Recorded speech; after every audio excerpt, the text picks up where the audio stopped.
All right, here we go. Yeah. That was good. Yeah, it's good, right? Yeah. Warm it up, wake it up, Yeah. feel each other. Yeah. Talk about letting our little kids meet. Yeah. Letting our inner little kids play with each other sure. real quick. Like, do I like you? Do I like you? You want to play with me? You want to play with me? But I knew long before I got here. Yeah. Yeah. I knew in that one conversation, it was at Andre's birthday last year. Yeah. At the very end. And I was like, yeah, I could rock with this energy. Yeah.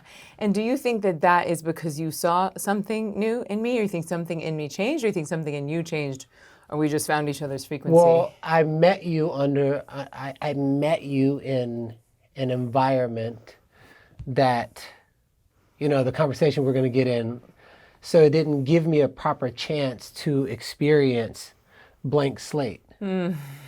Especially, it's like, say for instance, there's someone who's been an alcoholic their whole life. And then all of a sudden, it's like, you smell alcohol, and then all of a sudden it does the thing. So I was in an environment which was my most toxic environment that I was coming out of. Yeah. While having commitment for the first time in my life. Wow. And so I met you in there, so I literally had to go boom. So I didn't meet you really. Fascinating. So that was the first time that I actually met you in an environment that felt safe for my nervous system. Oh, okay. Yeah. Okay, so this feels like a perfect place for us to start, because I think this is a fascinating story. So I'm just going to set the stage, and then I want to hear like the inner workings of what was happening for you in this moment. So from my POV, my amazing partner Adam was in a men's group with you, and it's not just a men's group. It's like the who's who of Austin. It is like the silverback gorillas of the podcasting, influential, spiritual, and business space. I mean, the collective reach and influence in that room is not small. Yeah. And so I got invited to come and present to a men's group on the topic of pussy. Yeah.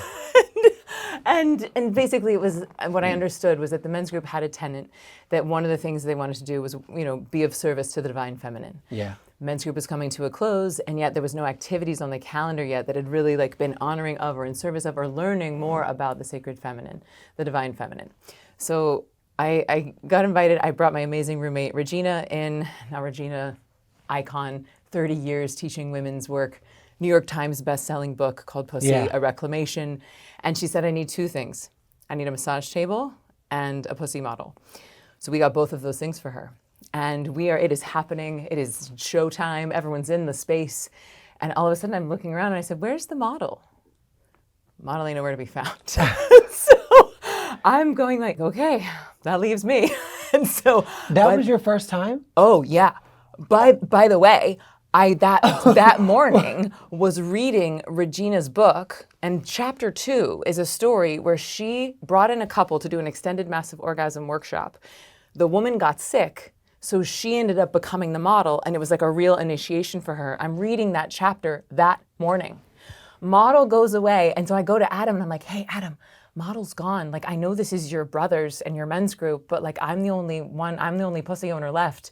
How do you feel about your partner being Regina's model? And he sat with it and he said, okay. And so cut to, next thing I know, I'm on this table with a room full of men staring at my naked hoo-ha while Regina is doing her masterful work. And what was fascinating was, one, how safe I felt. And two, the other medicine that we don't talk about too much is that Adam was on the floor with the flashlight of his phone shining on me.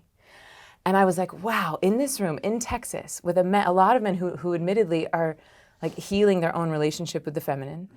And there is just more of an air here than there is in New York of a bit of property, a little bit of mine, my woman. Yeah. And so the fact that my partner was there, shining an actual light on the part of me that represents femininity, I thought was its own little module of medicine. But enough about me. So that was your first time? Yes. I'm just learning about this right now. What does that say? Why is that of note to you? Because I know when somebody's doing something for the first time, you can always tell it's the first time. You seem like a seasoned vet. At what? At embodying your full self without any care in the world. Like in embodying your full self and your own comfortability, I was just like, this is a whole new world for me. I haven't seen anybody that comfortable when talking about their pussy like that. And so it was a whole new world for me. Yeah. That's why. Thanks for naming that Yeah. and saying that. So, but the thing I want to bring up and the reason why I want to lead with this is that, so we have, I don't know, 20 to 30 men, and they're all, you know, like Regina's doing her masterful work and she's teaching us all about how like the female body wants to be revered and worshipped and spoken to with respect and adored, and that this softening happens and this opening happens. And but you chose to not sit in the front where the rest of the people were, but you chose to sit on the side in a space of deep reverence, deep respect. And I was just like, I was like, oh, fascinating. The amount of strength that it took for you, the amount of character, the amount of integrity to not do what your brothers are doing, to not like follow the crowd. And then any sort of, I don't know what your internal dialogue was about why or why not, why I should or why I should not. But I just remember thinking like, wow, that's a fascinating human. I want to know more. I wanted to know you more. And I also wanted to understand why. Yeah. And so will you share with us like what that moment was for you and why you chose to be in respectful sidelines in that moment? Well, I don't have the cleanest background when it comes to women. I pretty much cheated on every girlfriend I ever had. I can't count on way more than, two hands the amount of women I've been with in the past. And it's actually not something that I'm proud of. It was something that I was unaware of because of the lack of love that I had for myself, or something I desperately wanted from my mom, and I was just, covering that over. So when that had you were happened, trying to fill an internal void from an external source. Yes. Now, the wife that I have now with Blair is the first time in my life that I've actually committed with my full self. I kind of commit, but I'm like, but maybe there's somebody out there better, or maybe there's this, or maybe there's that. That's not commitment. Either you committed or you're not. And it was the first time in my life I've ever been committed, and it's a new muscle. And so up until that point, there was never any kind of challenge, because I'd never put myself in the lion's den to I never did that. And You never did what? I never put myself in a position to have thoughts go through my head that were anything other than how I would like to be with my woman. Like I didn't put myself in a position to think about other women sexually and look at other women's parts and things like that. And it just, I pretty much just, it was a new muscle of commitment for me. Yeah. And so I didn't know how it was going to go. And there's a part of this that you won't know until right now when I tell you. When I felt inside, I'm okay being right here, I asked myself, why? Garrain, why are you okay being right here? Are you afraid? And I was like, no, I have such respect for my wife that I don't want to intentionally look at someone else's pussy, even if it's for study, while I'm trying to learn this new muscle called commitment and seeing my wife a certain way. Because when you start getting off in the weeds like that, all of it, it's like when you're on a diet. If you're on a diet, you're like, oh no, it's just, this protein cookie. But if you know cookies are your weakness, it doesn't matter if it's protein or not. That's the placebo effect. 5 days later, next thing you know, you're eating the Chips Ahoy. So it was the first time I felt strength in my commitment, because it was the first time I was in a situation where my thoughts could potentially go somewhere else. So it was your confidence, your feelingness of safety, and me coming up to you afterwards, I say, I want to let you know It was just out of respect for my wife. It was nothing against you. I didn't want to look at somebody else's pussy. And from there, I was like, you know what? I can do this. I can be committed. I can be around other beautiful women and not have my thoughts go all over and berserk, and then me having these weird things tweak in my mind. But it was that moment that it was a test for me, and I passed it with flying colors. So thank you. Thank you. And the bonus was what I saw from the side, I applied immediately. From the, you speak to it like it's alive, and put your hand there and make it like hot. And I tried that thing the very next day, and Blair was like, it's working.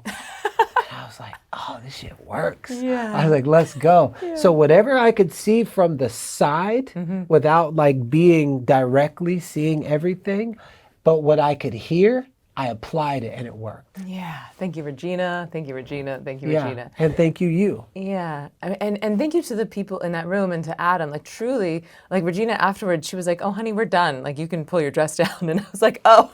And she commented on it. She's like, I want to really congratulate all of you because Emily felt so safe here that I wasn't like, is it over? Like, when can I go back to my shell? Like, when can I go back to feeling protected? And I mean, obviously she has a level of mastery in holding space, and also there was a level of reverence and respect in the room.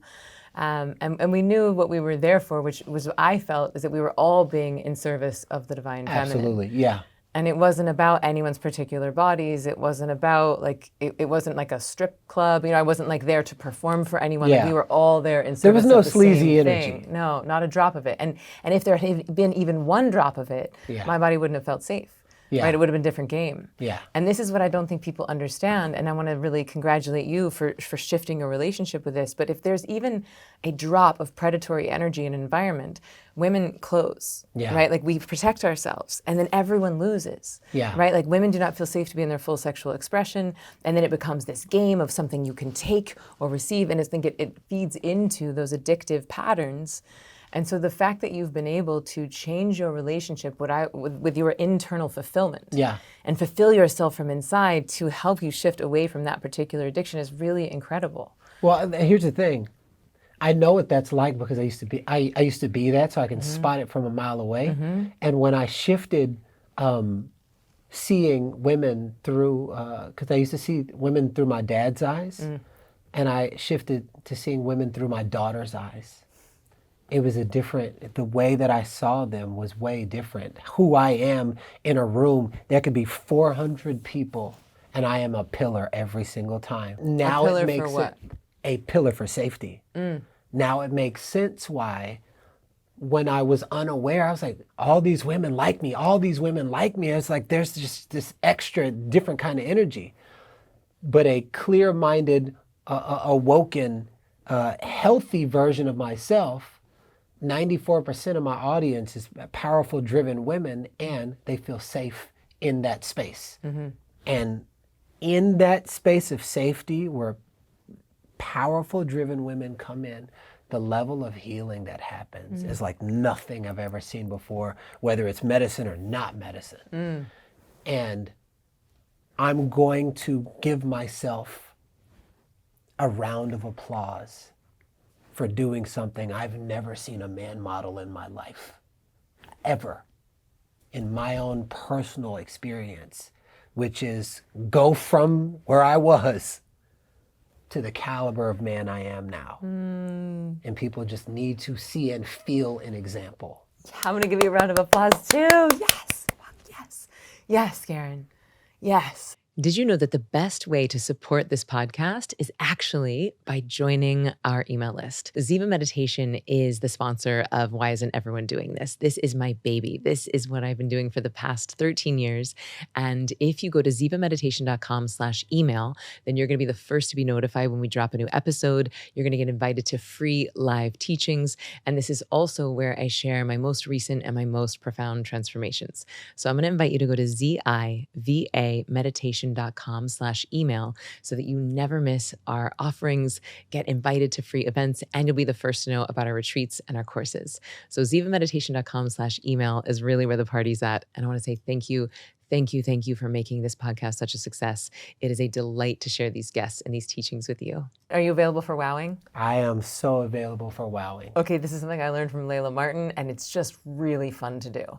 And so I'm just getting to know you, so I'm going to acknowledge that to start that this is just the tip of the Garrain wow iceberg, so know that there is more to come. But wow, Garrain, wow. The path that you have taken, how far you have come. Wow. If you had been a rich, white dude with therapist parents, what you have manifested is still an effing miracle. Wow. The fact that you have come from the level of trauma that you have, wow. The fact that you have been homeless and sleeping in your car to now living with your dream partner with a daughter in your dream home, wow. The amount of God that flows through you as you work with your people, wow. The bravery that you have in your voice, wow. The fact that you just did a TED Talk, wow. The stuff that you've manifested on the surface, I know, is just the sprinkles on the icing of the cake of the work that is going on inside. Wow. The fact that you've been able to shift from seeing women through your father's eyes to your daughter's eyes. Wow. The amount of light that pours through every single cell in your body and every vibration of your voice. Wow. Your commitment to being the most extraordinary version of you so that you can give people a model that is possible for them. Wow. The amount of people that can see themselves in you who would never be able to see themselves inside of me, that are able to step into their greatness. Wow. Wow. I'm scooping it all in. I'm scooping it all in. Yeah. That feels so good, and I'm powerfully choosing to receive that at the capacity that I give. You know, and there's sometimes when I share that when it comes to who and how I represent man when it comes to being in the presence of another woman, sometimes men take offense to that. And I Offense said, to what? The way in which I talk about it. Talk about what? The way in which I talk about I didn't have any models, and there's very few men who represent from a place of integrity, especially in these healing spaces. So you're laughing. This is exactly what I mean. I know, I'm like, show me another guru that's not, show me one guru who's not sleeping with their students. At the end of my last retreat, one of the young women said to me, they said, Garrain, I have been to, and these are all big name people, I have been to this person's stuff, this person's stuff, this person, and she said, why does this one feel different? Beeline, I was like, right here. And I said, there are people who are in integrity and there are people who are not. Most of them are not. And then you could just see all of the women in the room. And I'm talking about the stuff that goes on after the retreats, before the retreats, all these different things. Why do you think my number one value is safety? And anybody, any one of the guardians, anybody here caught manipulating their words with anybody inside of my containers, they will never be a part of this again. And they've seen it happen in real time. And I don't play it. And so when I said that, you could feel the energy of like, that's why the healing happens on that level, because of the level of safety, because of the games I don't play, because of who I used to be. So let's talk about that. Who did you used to be? I would go to a nightclub every night and find a way, because I was afraid to approach women. Because I got rejected early on as a little kid. So I was like, I'll never put myself in a position to get rejected. But I got really good at making myself interesting enough that the prettiest girl in the room would always come and talk to me. Like I would bring a book to a nightclub and read. And next thing you know, like, why are you reading? And they'll just come sit down right next. Next thing you know, I'm sleeping with them.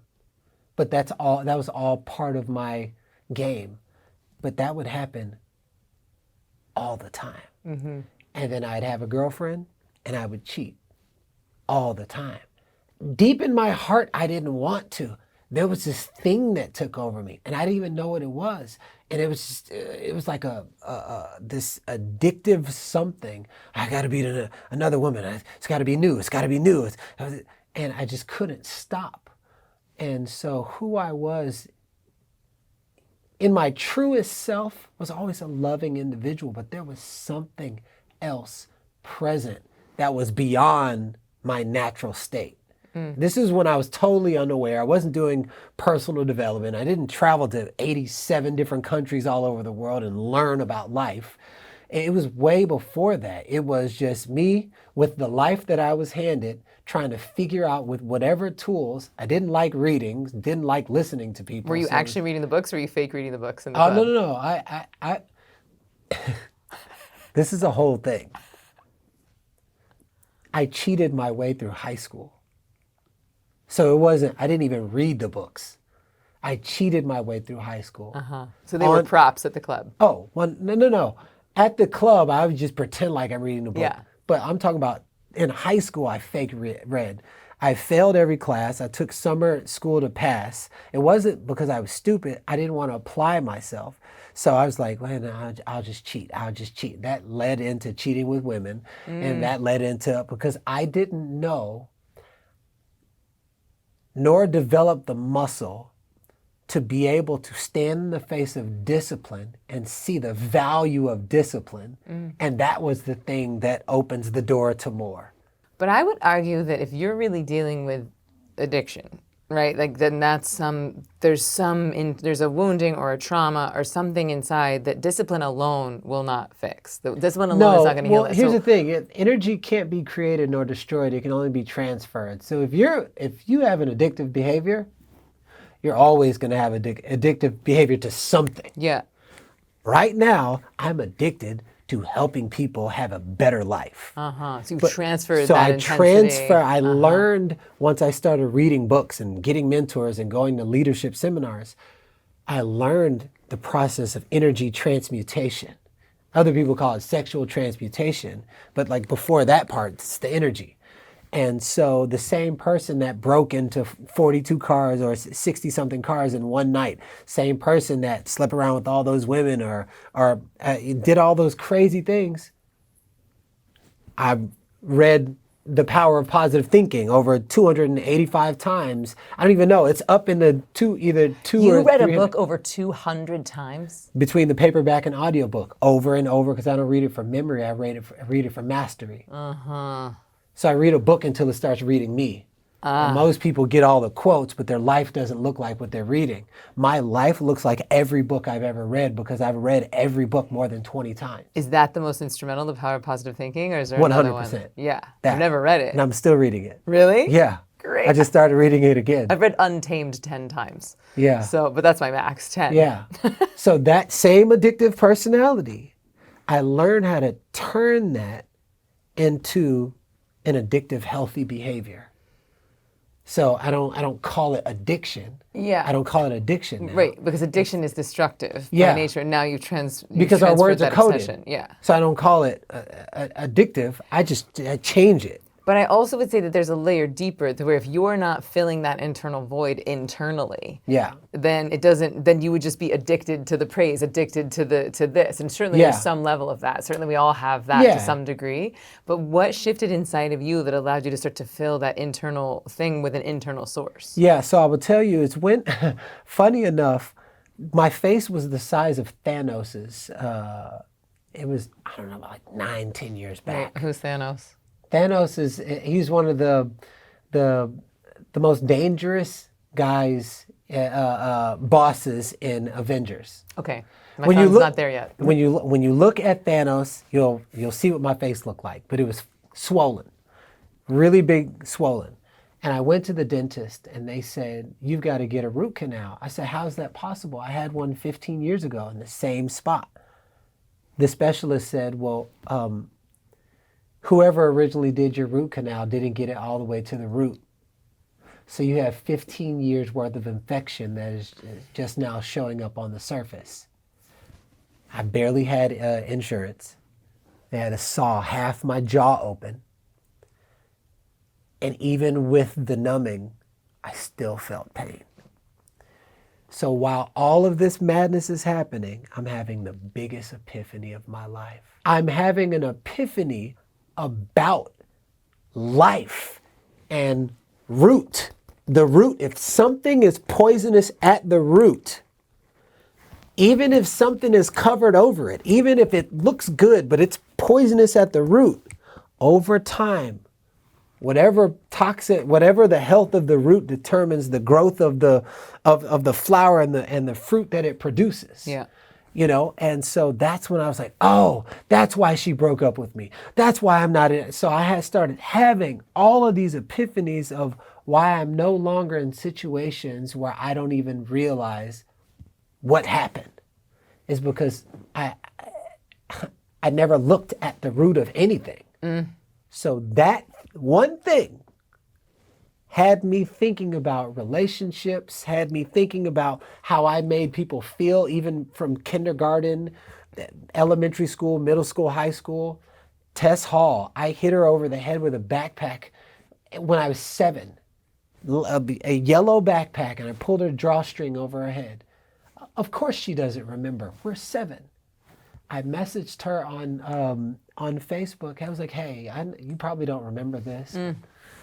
You know, kids do the stupidest things, and I hit you over the head when we were a little kid, and I just wanted to apologize. She read it and she didn't respond. Mind you, 10 minutes before, we're going back and forth. Oh, it's been a long time and this, and I said this, didn't respond. I go on Facebook to post this long drawn out public post, publicly apologizing to Tess from something that happened 30 something years prior, 39 years prior. Wait, 30, whatever. Decades. 30 something, 3 decades ago. She instantly messages me and says, can you please remove that? I'm in tears right now. And I'm like, people hold on to something that long? And then she goes, 1, why did you do that? 2, what about me made you do that? 3, same thing is happening to my children and I don't know what to tell them. And I was like, so again, this root work. So that started the process of me reaching out and finding people on Facebook and all these different, and Facebook friends, you're friends with this person. I wrote a list of 250 names of people that I did some negative things to from kindergarten all the way up to present date, and people who did something negative to me with the intention of apologizing for my part of whether I held on resentment, there was a physical fight, I thought negatively of them, to release it all. I had no idea how powerful this universal order that we live in by releasing all this weight. People say, leave the past in the past, not if you didn't get the lesson. Because your future will become a recreation of your past. And not if there is rot there, not if there is infection there. Not if you got a rotten tooth. Yes. So by me reaching out to all those people, I could not believe how many people, half the people didn't support what I was doing, even in a positive way, because of the way I made them feel in elementary. What do you mean they didn't support what you were doing? Like I'd be promoting a product every time you post this. I just made it wake up, made the trauma come back up inside of me. You're saying just them interacting with you or the film thought of you on Facebook, they had negative feelings that they were harboring since your childhood. Yes. And then what happened when you reached out? Half the people responded, half the people didn't. Some of the people were like, wow, I think there's quite a few people I need to apologize to too. What I noticed was the amount of, like, say for instance, I'll apologize to 3 people. Mind you, I wasn't approaching them with expecting them to respond in any way. This was me freeing myself. So whatever they're gonna say is whatever they're gonna say. And I'm like, yo, I'm just in the process of transforming my life. I want to apologize for such and such and such and such and such. Boom. I noticed that a business that I was in, I had apologized to 3 people. 3 people would come into my business. And I love puzzles. So I just love putting puzzle pieces together. Apologized to 6 people. 5 to 6 people would come to my business. And I'm like, it's almost like there was this, before I knew what universal order was, there was this thing that was unlocked every time I did this here. And it was just filling the space of the one that I was releasing. Mm-hmm. I did it 250 times. I forgave the 2 men who murdered my father. All of that gave me the strength to do that because I saw the power of what holding hate in your heart actually does. Yeah. My business tripled in 3 months. Well, My spiritual advisor, Mona Kazan, she was like, Garrain, you released hate from your heart. I was like, oh. So that's when I started learning about energy and what happens in the beginning and impact. So when I hear somebody complain about something over here, I'm like, let's get to the root. yeah. And this feels like it's so germane to this idea of why isn't everyone using their inner child to create effortless success? Because this is where this comes from, right? Like you're healing both your inner child and the incidents that happened when you were a child. And then that's creating quote unquote effortless success in your life. But we all know it's not effortless to go through and name our traumas, name our hauntings. You're reparenting yourself. Yeah. How has your dance with your own inner child created effortless success for you? Yeah, so anybody who's ever played sports knows that when somebody in sports makes something look really easy, they've put in 10,000 more hours than anyone else. There is a grace that comes with getting your reps in.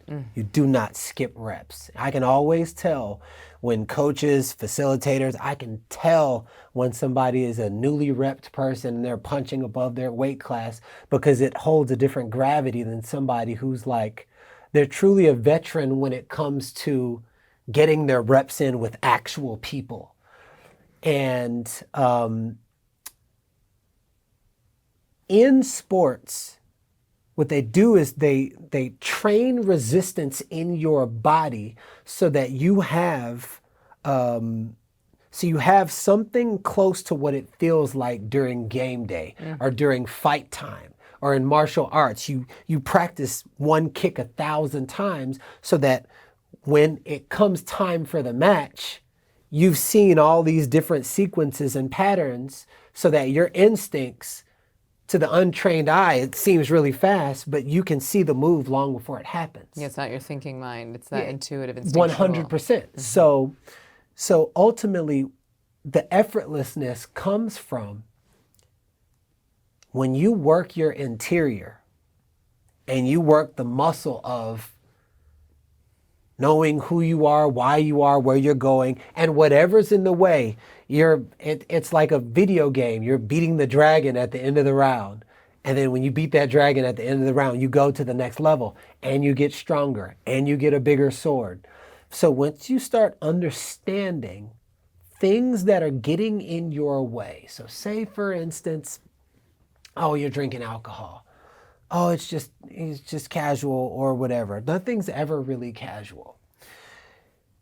Or even drugs or even porn. Okay, trail it all the way back. You go all the way back. All of a sudden, next thing you know, someone gets molested when they're like 13. But they were molested while they were watching porn with their dad. And then but you numb that out. And all of a sudden, you become a porn star. Or something like that. There's something of that. Or your relationship with sexuality is not what you want it Or to your be. relationship with, or you turn the other way, or it's whatever the story of how the flower flowers, or how the weed weeds. It has a starting point. And what it takes to reel back and unpeel that layered onion, and you go back and it's difficult, and you uncover the trauma, it's difficult. Your body's got the shakes, and then you work through creating a space where your nervous system feels safe again, and then you work through it again, and you work through it again, and you're like, oh my goodness, I forgot that this happened. And you feel an energy that goes, now. That level of inner training is almost like the mixed martial arts of trauma. Can that please be your next course or book title? The Mixed Martial Arts of Trauma. It's so good. It's like the mixed martial arts of trauma. And what happens to the body once it adjusts to everything you just overcame, the next time something else that you deemed was difficult comes across, you're like, I just went through this, I went through this, I went through this. For me, I went through prison for 2.5 years, serving a 12-year sentence. I lived in my car for over 2 years. I saw my mom almost die and then gain her health and then come back to life. Her life was draining away, with a colostomy bag and everything. What I had to do, what happened when I went through that, just the level of what brokenness had for me to overcome that. And when somebody comes up to me and they're like, hey, I need to have a tough conversation with you. And I'm like, I'm available. And then they're like, that thing that you said, I'm facilitating a thing and you said you're gonna do this on the next call and such and you didn't do it. And I was like, oh, my bad, I'm so sorry. Thank you for bringing this to me. They're like, I didn't expect you to respond like that. Well, I went through the mixed martial arts of trauma. Yeah. In my own body. Yeah. And overcoming that. So all of this exterior stuff that comes, it's like I'm trained for it. And that's what I mean. So what I've done is I've gone back to prison, to when I was molested, to all of the different things that caused me trauma. And I extracted those emotions. And I have built a technology or a formula for teaching people how to bring that up in their body so that they can train how to regulate their nervous system during extreme, what do I do in this situation? And if you can train that over and over and over and over and over again, and you master your breath in the process, you can be calm through any situation. Effortless success feels guaranteed, or at least inevitable, because nothing is going to sway you. You're not gonna miss the shot. You're not gonna think this one thing can make you or break you, because you have danced with your own darkness. Yes, you have danced. I have danced with my own darkness.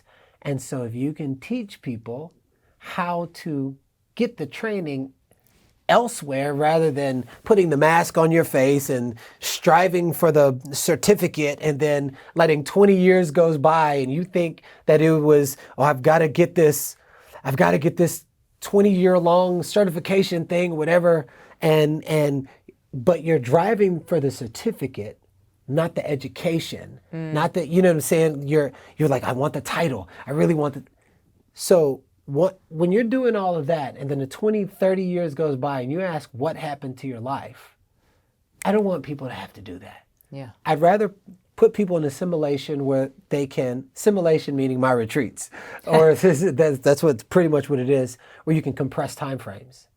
Learn in 3 days what you can learn with most people maybe learn in 30. And you're doing inner child work on these retreats? 100%. The whole time. It's called Awaken the Artist Within. But if the artist is to awaken, whatever's in the way of keeping your fullest authentic expression from awakening, it's going to come out. Are you willing to do a mini simulation with me, do some work with me? Absolutely. And I'm sure you'll play full out. Yeah. I mean, what else are we going to do? Yeah, how much time we got? I mean, I think as much time as we want. I mean, I think, Yeah. well, I want to be respectful that I imagine that the audience could go on the ride with me. Yeah. I have found, at least from my acting training, that the more specific an issue is, usually the more universally resonant and relevant it is. Yeah. So my assumption is that your level of mastery, my level of bravery and vulnerability would, regardless of the issue, anyone watching could take the ride with me Yeah. and could go on their own healing journey as well. Yeah. Would you say that would be Absolutely. true? Yeah. Yeah. Do you think now, or do you think we need to give a little bit more background and like I think buttressing? give a little bit more background. That's also a great title. Background. Yeah.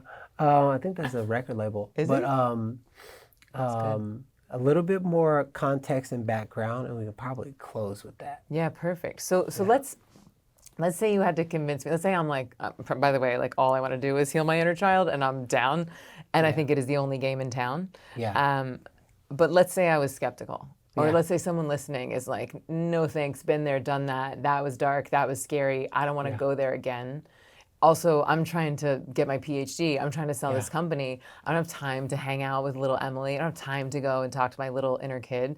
Like, can you kind of sell us on like why? I mean, you just did, but like, just let's say you're at like a cocktail party with like 4 skeptics. Like, why would anyone want to use their inner child or dance or heal their inner child? And I would just be like, are you genuinely happy when you look in the mirror and nobody is around and the truth shows up? And I cannot find a skeptic that can answer that question with a straight face without having a 10-second pause between me asking that question and them answering, and I don't notice a shift in the frequency and the temperature of their body. And I was like, so what is it that you actually want in life? So not like me convincing, I need to know what it is that you want. The PhD for what? So let's just role play. Okay. Okay, so what is it? What is it that you want really with your PhD? Like what is that? What's that gonna do for you? You're saying me, Emily, or like this person, the skeptic at the party? We'll role play. Okay. Yeah. I think the PhD would give me a level of respect. I might be able to publish my book. I might get different types of job offers. I might be able to teach university. Yeah, and you publishing your book. Have you ever tried publishing? I mean, I published a book that sold almost 300,000 copies, and that was independent through Amazon. Is that something that you'd be interested in doing, or you need to have your PhD in order to release the book? For me, the PhD feels like I would respect myself more. I feel like other people would respect me more, and I would respect myself more. I would be proud of that. That's interesting you say that, because it's like the way I see it is people often treat you how you treat yourself. So my question to you is, remove all of this stuff, remove all the titles, remove all the certificates. Do you, when you look in the mirror, do you respect yourself truthfully? Yeah, I have a story that once I finish the PhD, then I will respect myself.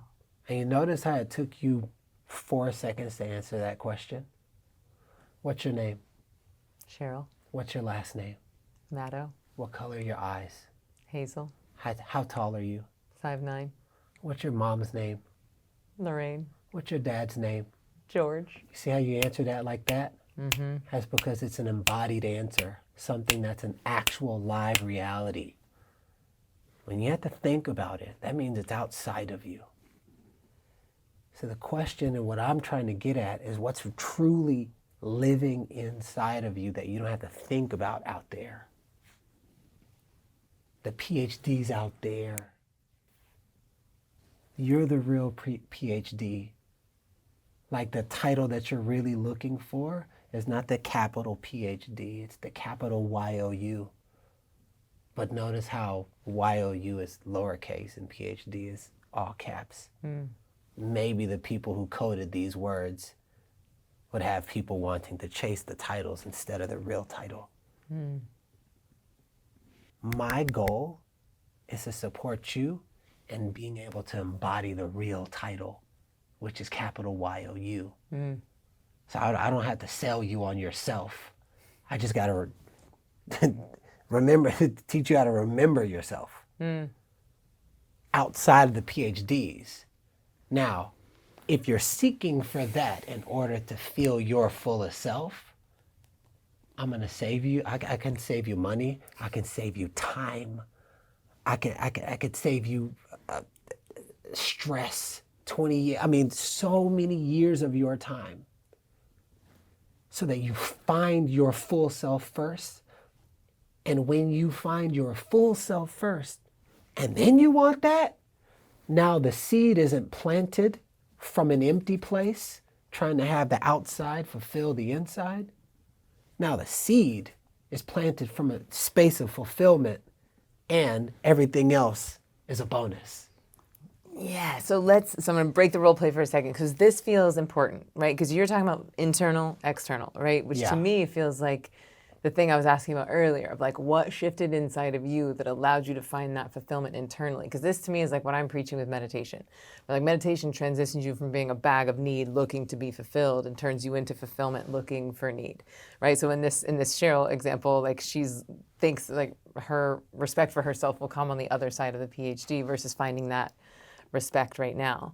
And so what I'm fascinated is like, was there an event in your life? Was it you starting to let the books, read you, letting those books get into your cells? Like, what was it that allowed you to fulfill yourself internally? Yeah, there wasn't a one moment. It was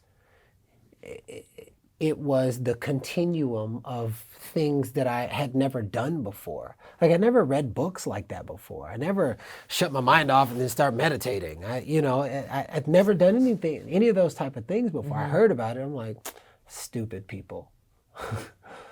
And so I think that when I stopped watching TV, stopped listening to the radio, and I just kept continuously reading books.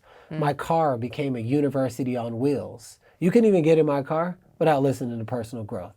And I'm just listening. Think and Grow Rich with Peace of Mind, The Power by Rhonda Byrnes, The Secret, The Science of Getting Rich by Wallace D. Wattles. And I'm just over and over and over. So naturally, when somebody is listening to a song over and over and over and over and over, drips into your subconscious, and then that's when the great muse just takes over. Well, all I knew was everything I was listening to.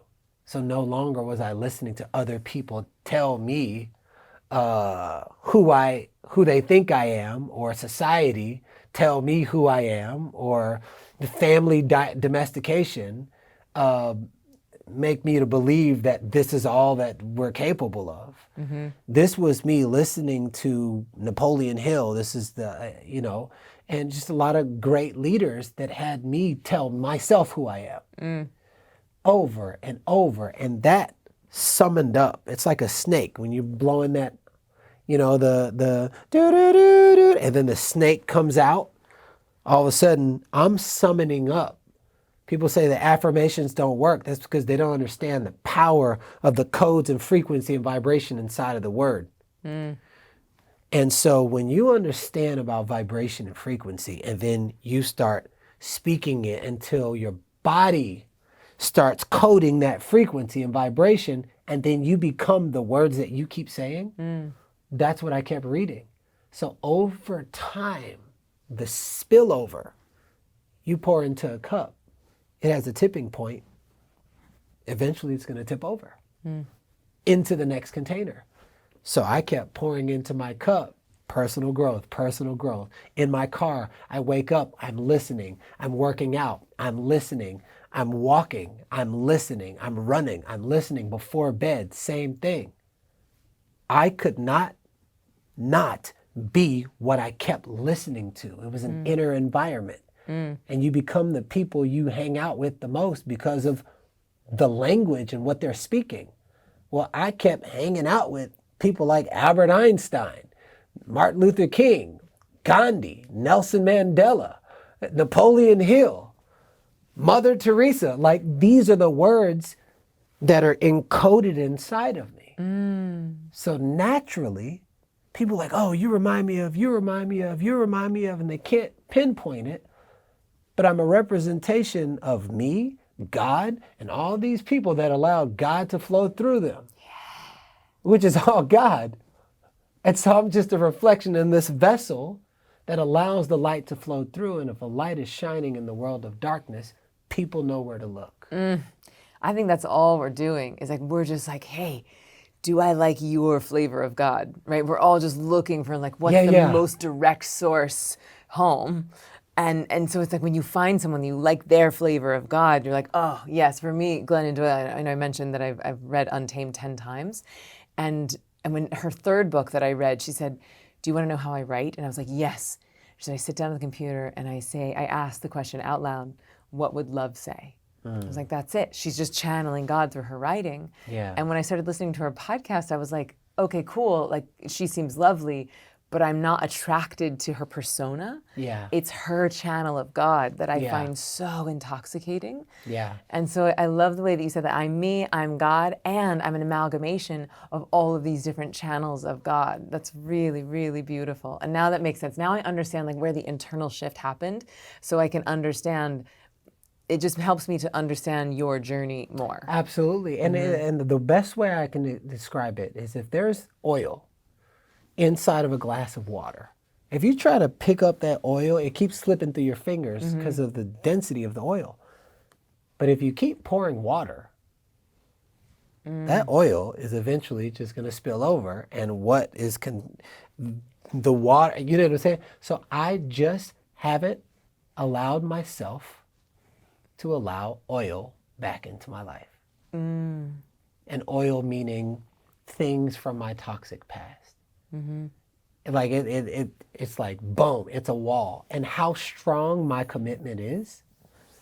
And this is how I knew once I committed to Blair, I was like, I knew I could do it because when I was 5, I saw someone who was drunk for the first time. And I remember I said, Mom, that can turn a person into that.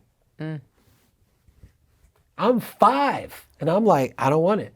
Never had a sip of alcohol in my life. Wow. My alcohol, my thing was the women, but I knew that when I commit, you got me like fully. When I'm like, boom, commit with my full self because it demagnetizes distractions. So that's why I know a committed heart when I see and feel one. I love this idea of you filling yourself up with love, filling yourself up with the frequency, filling yourself up with God to the point that it allows those traumas, those stories, that oil, those things that were creating the unhealthy addictions to spill up and over out of the cup. Absolutely. Because it reminds me of like if you're going to change your eating, you don't focus on what you're removing, you focus on eating more vegetables, eating more clean protein. And similarly, I was just leading a retreat this weekend and I did like a session for myself beforehand, like a healing session, a remote session.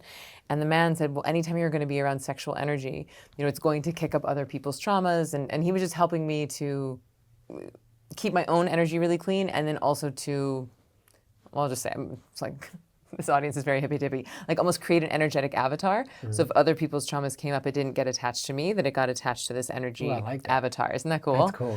But he also said that oftentimes when the pain is so intense, when you go down to try and do the trauma work, you'll ricochet off. Like people don't want to go to the pain again, to the trauma. We don't want to revisit the inner child. So he said what you do is that you just surrender to deeper and deeper love. You just surrender to deeper and deeper love.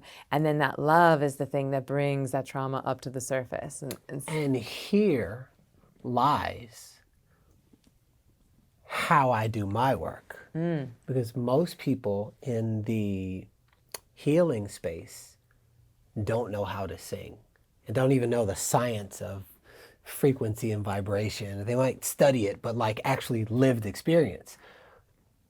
Well, I was a singer and I wrote songs, and my favorite thing to do in the world was to coordinate harmonies together. I can take all these different notes, weave them together, and classically trained people would listen to, they would like, how did you put that note and that note? They don't even go together. I was like, because I was never focused on perfection. I was focused on feeling. And when I ended up leaving music, I remember I was in a meditation, and I was sad of myself, and I said, I feel bad that I just left music. And the voice goes, Garrain, you never left music.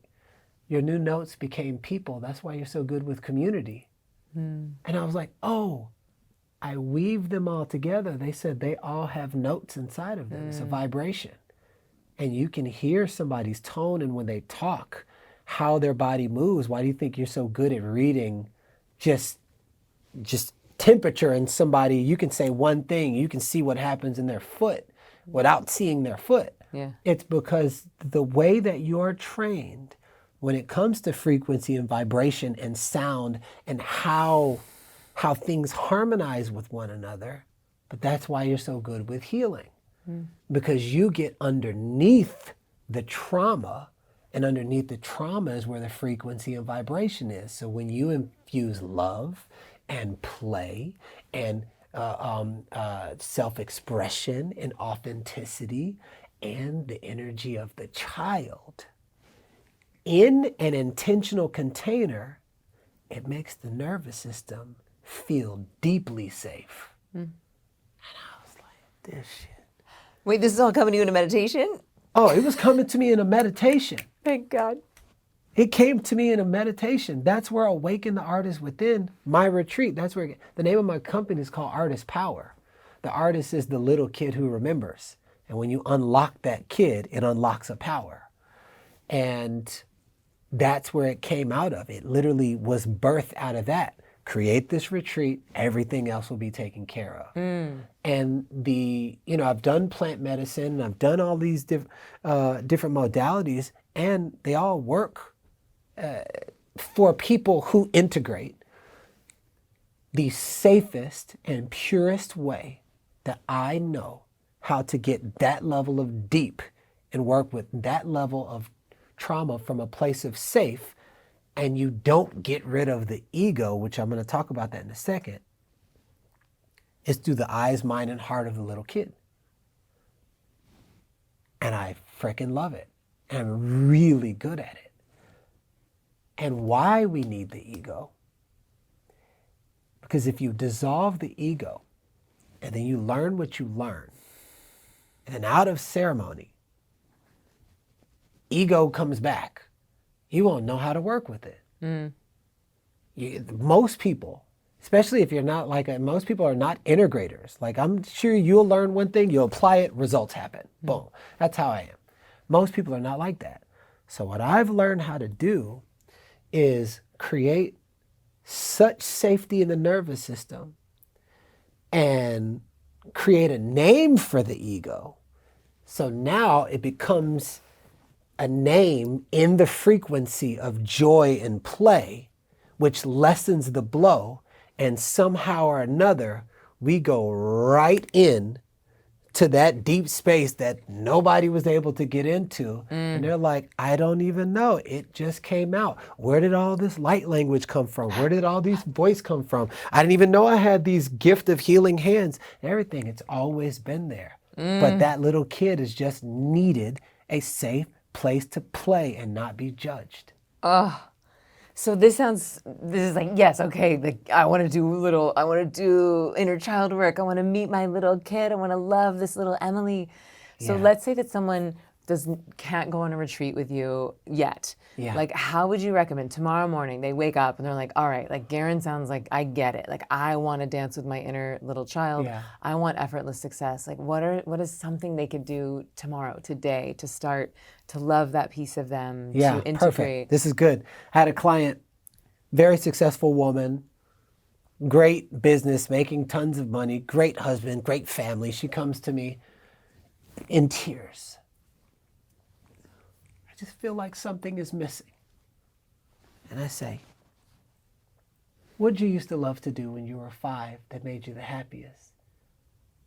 I used to love to, she literally goes from this. I used to love to dance. And I was like, when was the last time you danced? Like 20 years ago. I said, you have kids, right? She said, yeah.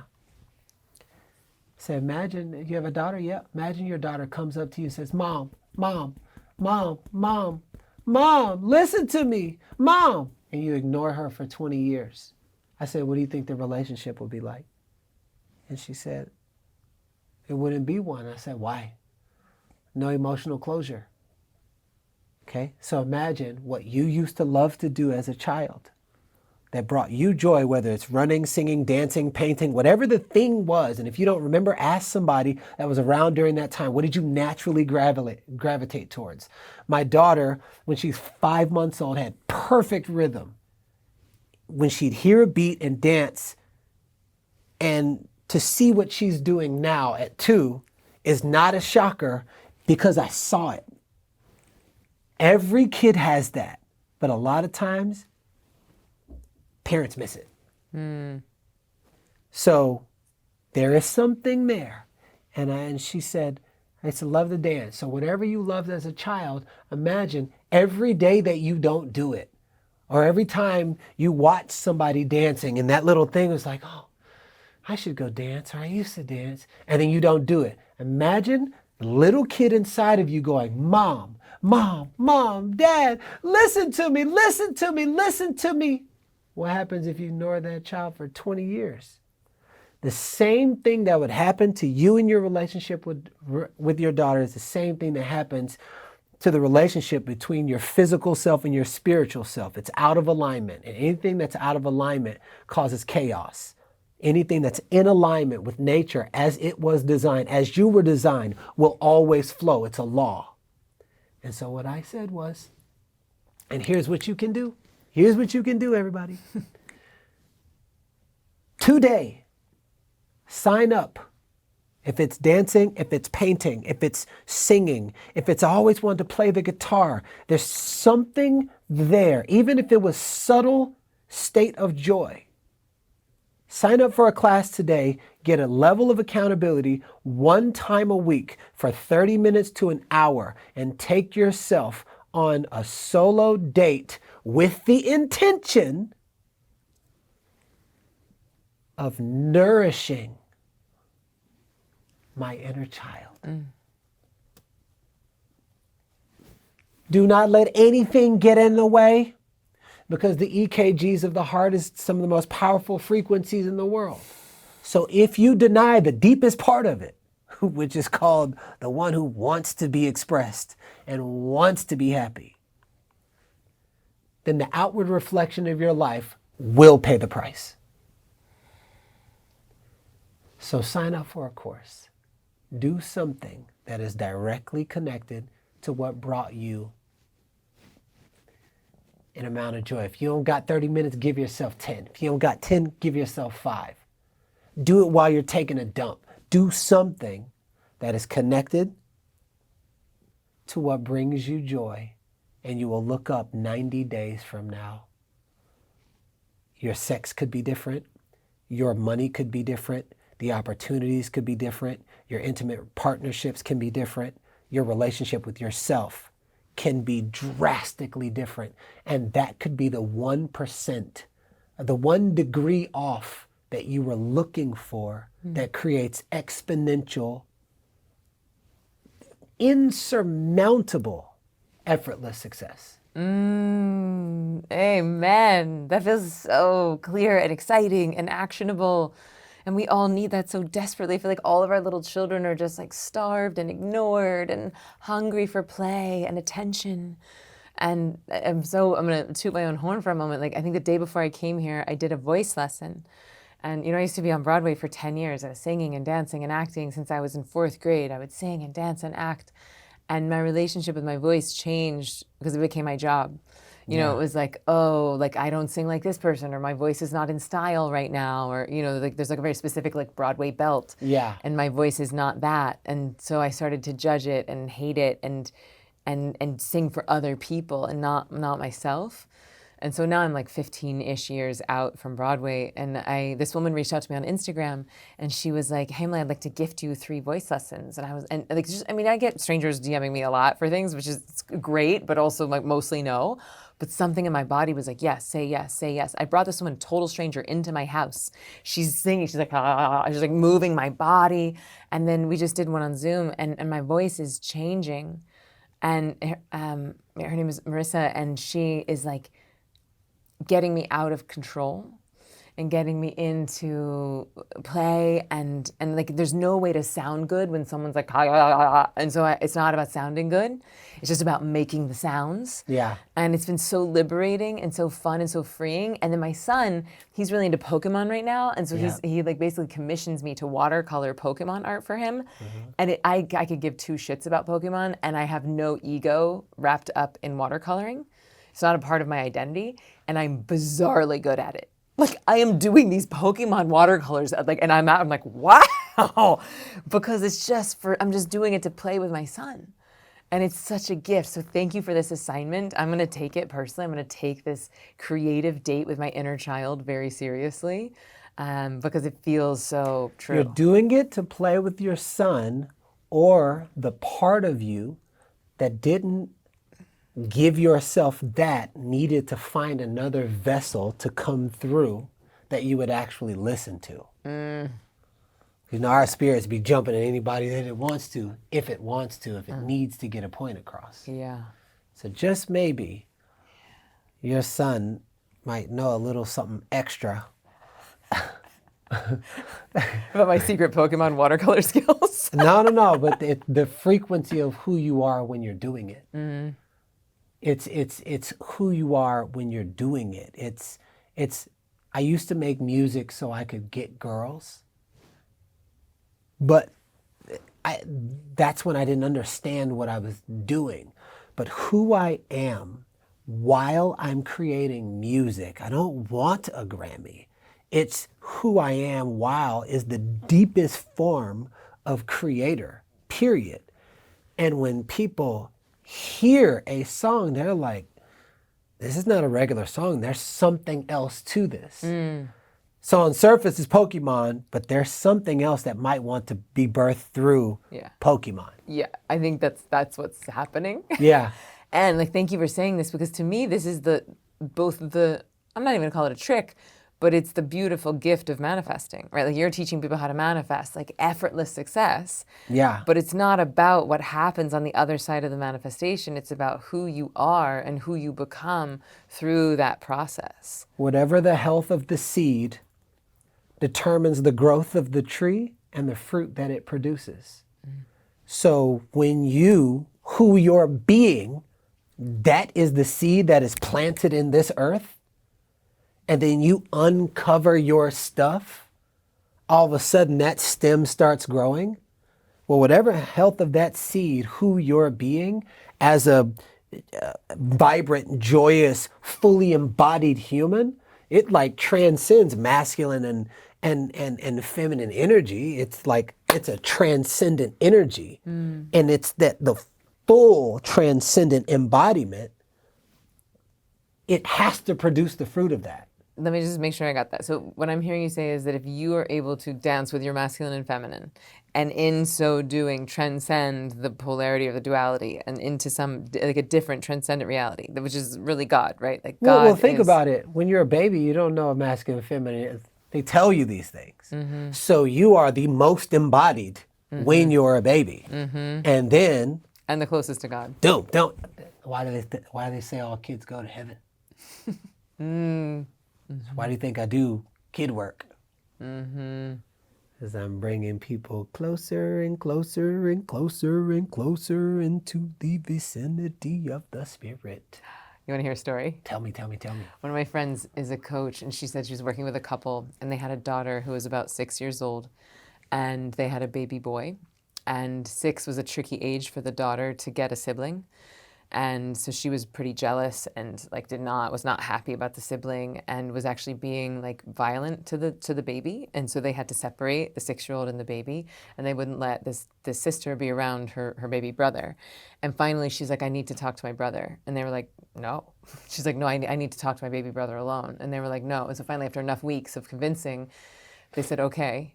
But they kept the baby monitor on because they were listening to make sure she wasn't gonna hurt the baby. And so she goes into the room, she looks over the crib, and she says, hi, I wanted to say welcome to the family. We're really glad that you're here. I wanted to talk to you alone because I wanted to ask you about God, because I'm starting to forget. Oh, Oh, that makes me want to cry. It makes me cry. Every time I tell that story, Wow. I cry. There's just something so true to it. It's like, Wow. why do we forget? I mean, I know why we forget. For the joy of remembering. For the joy of finding God-like resonance in someone else, someone who can help you walk yourself home to yourself. Like it is the great cosmic game of hide and seek. So if I wanted to, if there was the most extraordinary jewel ever, where would I hide it? I'd hide it in the water, deep in the water. I'd hide it way up in the sky. And I'd hide it inside of human. Because that's where most people won't look. And oh, we're made of mostly water. Oh, and as above, so below. Oh, my goodness. Maybe that's all of us. This little game. Oh, but I love puzzles. So the game within a game is very fun. So what would you say to someone? So I had a podcast with my friend Kathy, and she's she went up to college together. She spent like 10 years in Israel. We were talking about manifesting, and she coaches people on manifesting millions, and she's also a musician. And I posted a clip recently, and like on the surface, it looks like two rich white ladies talking about manifesting money. And so there's a lot of comments that are like, yeah, easy for you, this, privilege and title, and like, yes, I am privileged AF. I recognize how many gifts I am tall, I am able-bodied, I am smart, I am fun, like I have gifts on gifts on gifts on gifts. And what she was saying is like the idea that manifesting money is somehow not spiritual is the opposite of true. Like we are receivers, right? That this God is infinite. This is an infinite amount of abundance. And so it's interesting, and I'm bringing this to you because you are teaching people how to manifest millions and how to manifest effortless success. In an effortless way, yep. And a lot of the arguments that people will use to me do not apply to you, right? Yeah. Because it's like you have had almost every obstacle a human could have. Yeah. In your way, and yet here you are. And so, like, what would you say to someone who they themselves feel like there's infinite obstacles, or they themselves feel guilty about the privilege that they've had and don't want to manifest for themselves? They're like, well, what about everyone else? That somehow my abundance would take away from someone else's. Yeah, no, here's the thing. The moment someone doesn't realize how much of a miracle they are, starts their descent. And it's hasn't been enough authentic examples who could articulate in a practical way that people actually want to listen to model their lives in that way. Wait, say that again. There haven't been enough people who've done it that are able to articulate how in a way that people want to listen to. There's a lot of people that don't want to listen to a lot of people. And because of their past or who they voted for, all these different things. And so there's so many different titles and so many things that people get in the way. It's almost like most people want to be right about their wrongness. And so Why though? Why do they want to be right about their wrongness? Because they just like being right? because Or they don't think they're wrong? people will show up in numbers in the place where they feel the most safe. And most people don't feel safe with truth. So if it's not true and there's a bunch of other people that are circumventing and that not true, people will show up. Even if they feel it's not real or it's right, they will show up in the environment that they know deep down inside because they don't want to get called out. They don't get talked about and all those different things. So there's a lot of psychology behind and how the media plays everybody on everybody. And I'm just watching this back and forth ping pong game. And I'm just like, nobody's it. I love puzzles. So I'm just watching these back and forth games on everything. And all of that, I think, is intentionally done to blind us from ourselves so that we don't connect spiritually. You can see it in the toothpaste, in the deodorant, in the water, in the food. I mean, everywhere you look. And so I think where there's more embodied people are people striving for that with the communication, and they can hold that conversation without two fucks given on whatever side, then people can say, oh, that's what it looks like. It's not what they portrayed it on TV. It's not what this is. I've had so many people say so many things, and they're like, oh, did you hear what that? I'm like, no. I was like, I hear what I say about myself. And I think that more people presenting themselves on platforms like this in a way that other people can just see the examples, because people, you can't be what you can't see. Yeah. I went for varsity as a sophomore because I saw somebody with a Letterman's jacket as a freshman. And I said, how do you get that? Someone was like, oh, no, you got to be a senior. I'm like, well, how do you get it before you be a senior? Oh, you got to be good enough. All right. Well, instead of playing during the summer, I got a private coach. I got this. I got this. I'm like, how do I get even better? Yep. When I saw it, I went after it. So when people start seeing those examples more and more and more, that can articulate themselves in a way that's not clammed up in a shell because they're not like everyone else, I think everyone else who's really that will start to say, oh, damn, I'm like that too. And I think it's a very complex way to answer that question. People don't do it because of the way we're domesticated. And then the more people show up in their powerful example way and articulate what they're doing and how they're doing, it'll create a space for other people who are living in the shadows of not who they really are will come out so they can be their real selves. So that sounds like the answer of the podcast, right? Of like, why isn't everyone using their inner child to create effortless success? It's like, well, there's been a domestication. We've been pitted against each other. We've forgotten that this is truly who we are. This is our authentic self. Which it's scary, but it is so worth it. Especially when you look in the mirror and the truth shows up and nobody is around and you can just be like, I love me. And then before bed at night, there's no voices in the head, and it's peaceful, and it's calm, and you just surrender. That. So before we wrap up, do you want to do a little? I'm in. Yeah. So what would you call this? Like, what do we call it? I created a process called Heaven's Breath, and it is very, very, very magical. Okay. So if you're open, we will do Heaven's Breath. Okay, so do you feel safe in your body right now? Yeah. Okay. I invite you to close your eyes, and I want you to think about something in your life from childhood that has had you choked up in the past that you haven't got past.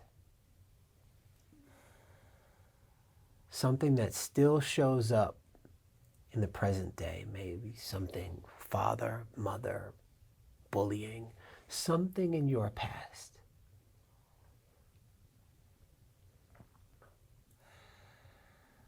I want you to allow your body.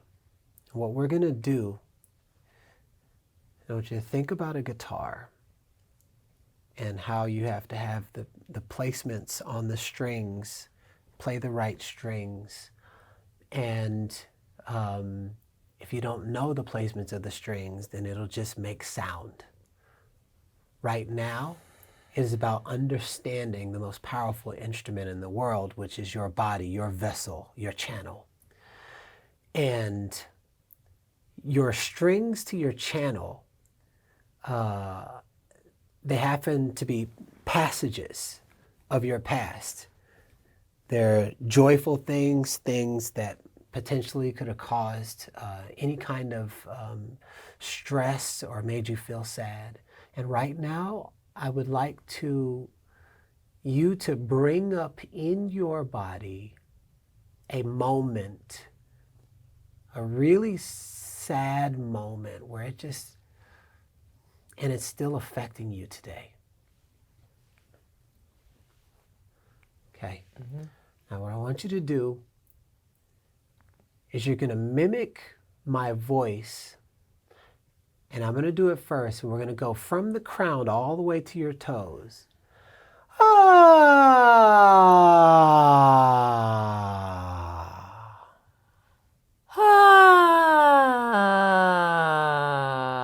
Where did it just break in your body? Here. Okay, so let's try it again.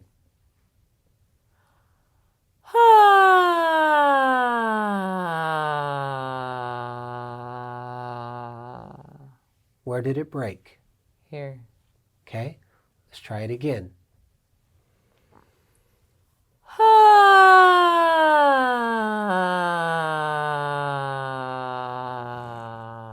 It broke at the same place, correct? Okay, so you have stuck energy right there.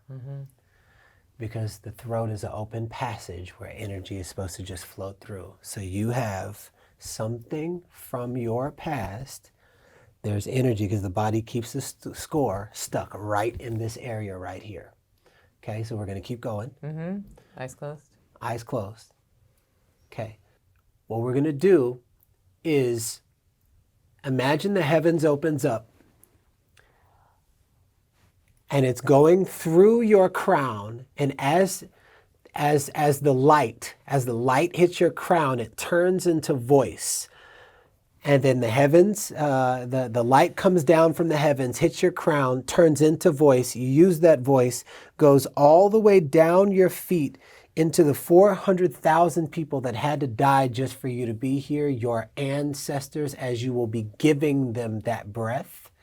And then we'll take that breath back up to the heavens. So what we're going to do is you're going to have your hands up, eyes are still closed. And then as the light comes down and hits your head,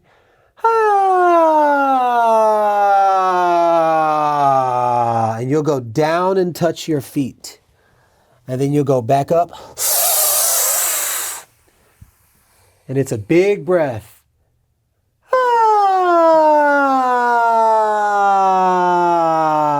We're making that sound, make that sound, let that sound come out with the intention of alchemizing that energy that is stuck in your throat. Okay, 3, 2, 1.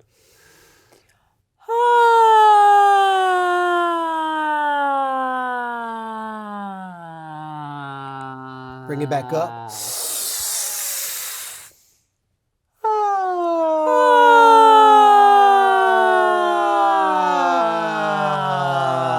Bring it back up.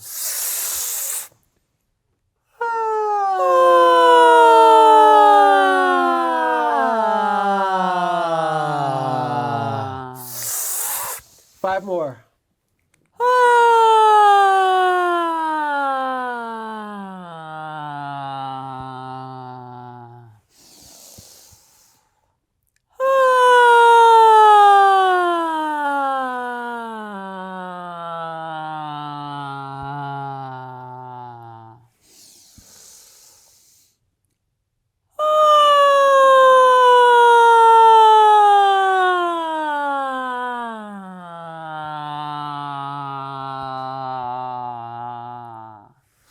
2 more.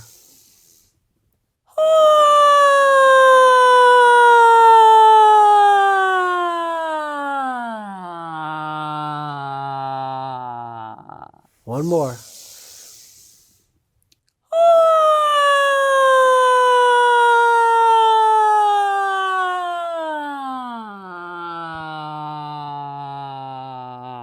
Okay, come back up, close your eyes, keep your eyes closed. Now, I want you to pay attention to that emotion that you brought up before this exercise, that sadness, the thing that is still here. If it had a sound, what would it sound like?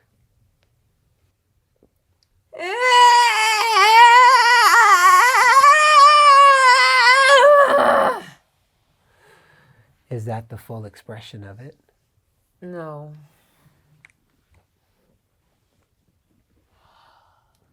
If it had a sound, it has a sound.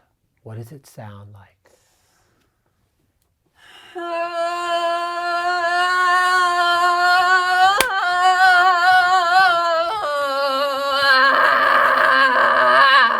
Is that the volume? Is that the volume that you want to release? Or are you still holding that back? There's more. Okay.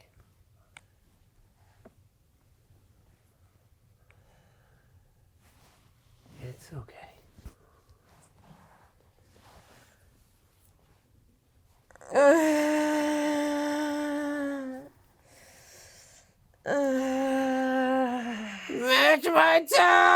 Match my tone, release it!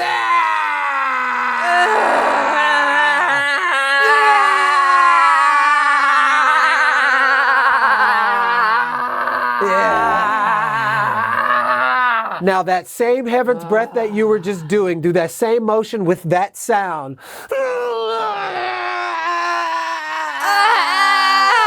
Going all the way down.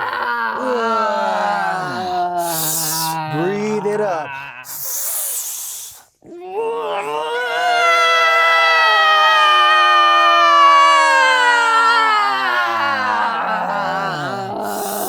Now allow yourself to introduce some softness into it.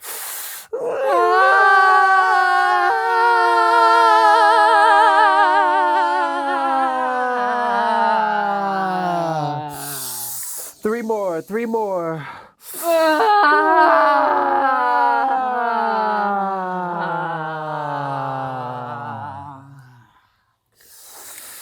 Two more.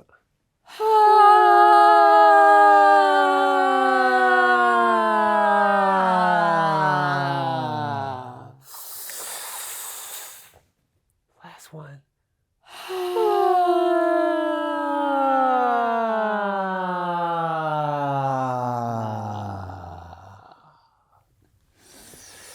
Eyes still closed. This is the last part of the process.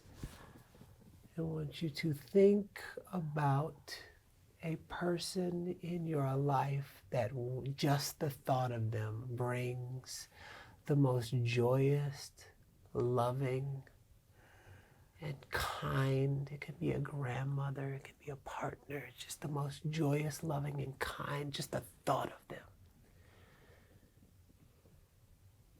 Imagine them giving you a hug in your heart parts, saying that it's okay to let go.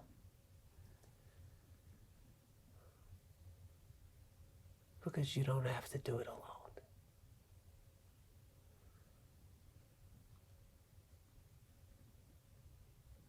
Take a deep breath in your nose. Out your mouth. In your nose. Out your mouth. In your nose. Out your mouth. In your nose. Out your mouth with a sigh. In your nose. Out your mouth with a smile. In your nose. Out your mouth with a song.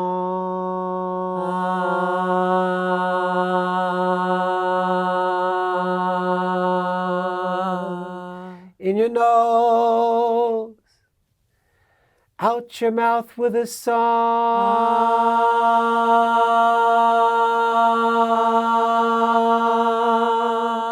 In your nose.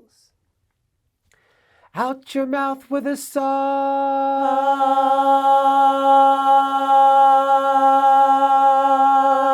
In your nose, out your mouth with a song. In your nose, out your mouth with a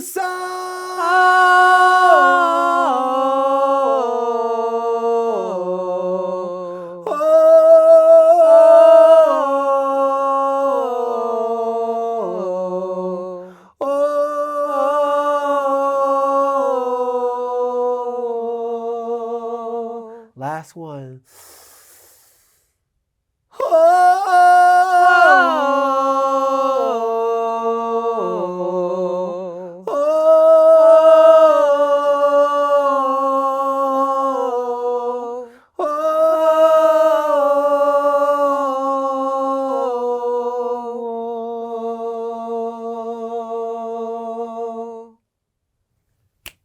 Open your eyes. You just retuned yourself.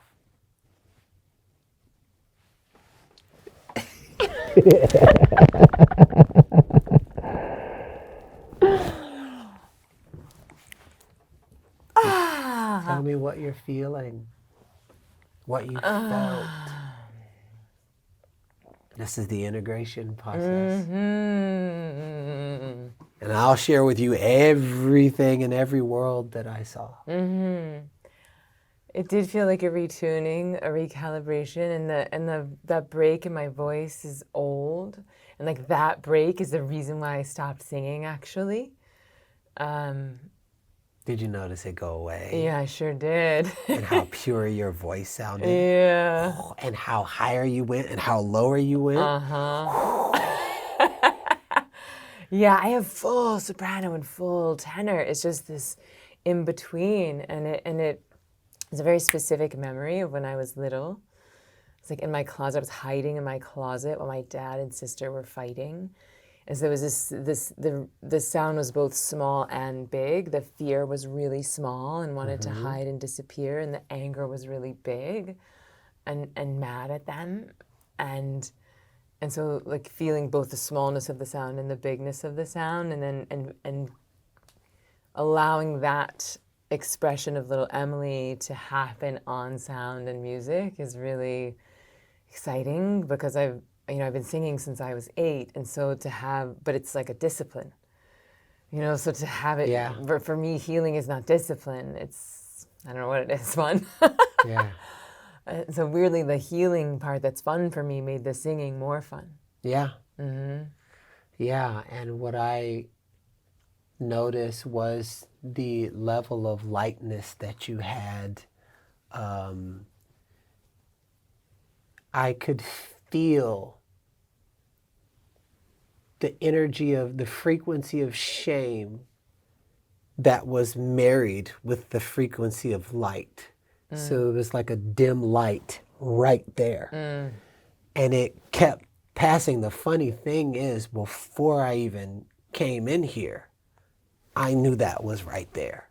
So when it kept breaking right there, I was like, that makes a lot of sense.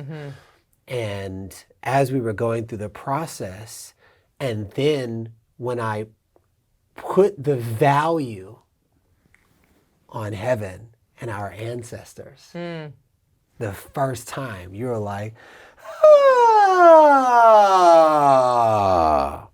So when the value was just about you operating in your human brokenness, the voice broke. But when you're operating in a higher version and the value is greater, then as a channel, it is clear. And so what we did was we infused the channel version of you with the human version of you, so that the human knows that it has another option. Because when it doesn't know that it has another option, then protection is the only place to go. Protection is what I always do. So now, giving you something in a realm that your body is already conditioned for singing, it wasn't a healing, it's a remembering. And so whatever wants to release is going to naturally release, because that is part of probably part of your innate nature anyways, which is why when I started doing those tones, we hit the same tones. So it's like, yo, we got the same register. So this makes sense why the 2 becomes 1 in that voice. So anytime you feel yourself now going to those places with your partner or in your mind or something, because now we gave it another thing it knows now that it has another option.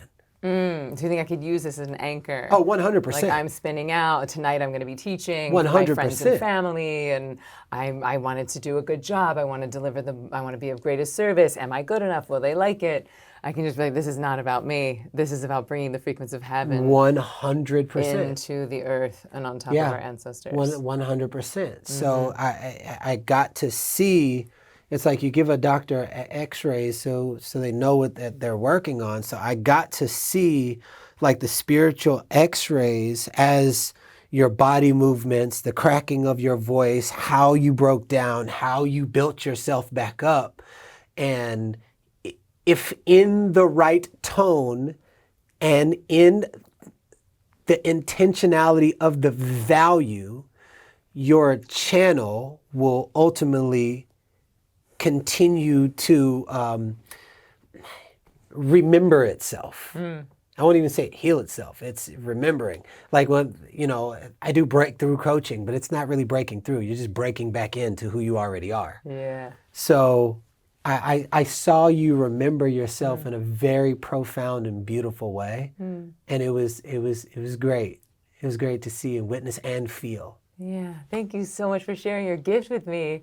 I'm so excited to go on a retreat with you. Yeah. So speaking of, if people want to work with you, find you, where do they go? Where's the best place to send folks? Well, definitely my website, GarrainJones.com. My next Awaken the Artist Within retreat, which will be 70 people, that's in June here in Austin. And we have a membership called Artist Power Collective, where we have 5 live calls. By the way, I want you a guest as a guest on there, but we have 5 live calls with my hired coaches